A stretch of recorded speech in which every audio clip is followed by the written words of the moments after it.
కాలుష్యం పెరిగిపోతుందని భావితరాల ఆరోగ్య పరిస్థితి ఎలా ఉంటుందో ఆలోచించాలంటేనే భయపడే పరిస్థితి నెలకొందని మంత్రి కొండా సురేఖ అన్నారు. పరిశ్రమలు పెరిగే కొద్దీ కాలుష్యం పెరిగిపోతుంది. సాంకేతికతను ఉపయోగించి కాలుష్యాన్ని నివారించే చర్యలు చేపట్టాలన్నారు.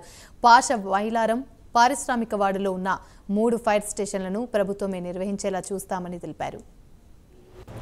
నేను ఒక ఎన్విరాన్మెంట్ మినిస్టర్గా ఒక మొట్టమొదటిసారి ఈ మంచి కార్యక్రమంలో పాల్పంచుకునే అవకాశం నాకు కల్పించిన రామ్కి వాళ్ళకి ధన్యవాదాలు తెలియజేస్తూ ఉన్నాను.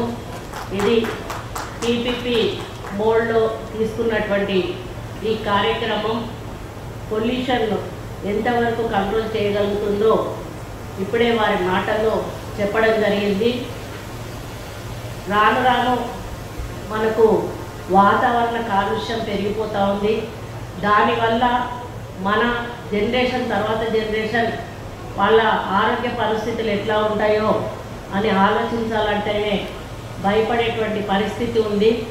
అటువంటి సందర్భాల్లో అవసరాలకు మరి ఇండస్ట్రీస్ పుట్టుకొస్తూనే ఉంటాయి. ఇండస్ట్రీస్ వచ్చే కొద్దీ ఈ యొక్క పొల్యూషన్ అనేది పెరిగిపోతూనే ఉంటుంది. అది అన్లిమిటెడ్గా జరిగినప్పుడు దాన్ని ఒకటేసారి కంట్రోల్ చేయడం చాలా కష్టతరమైనటువంటి విషయం. దానికంటే ముందే మనం జాగ్రత్త పడడం వలన రాబోయే రోజుల్లో పొల్యూషన్ కంట్రోల్ని మనం నెమ్మదిగా కంట్రోల్ చేసే అవకాశం ఉంటుంది. మరి దాంట్లో భాగంగానే అధునాతన టెక్నాలజీ తోటి ఈరోజు ఈ CETP ఓపెన్ చేయడం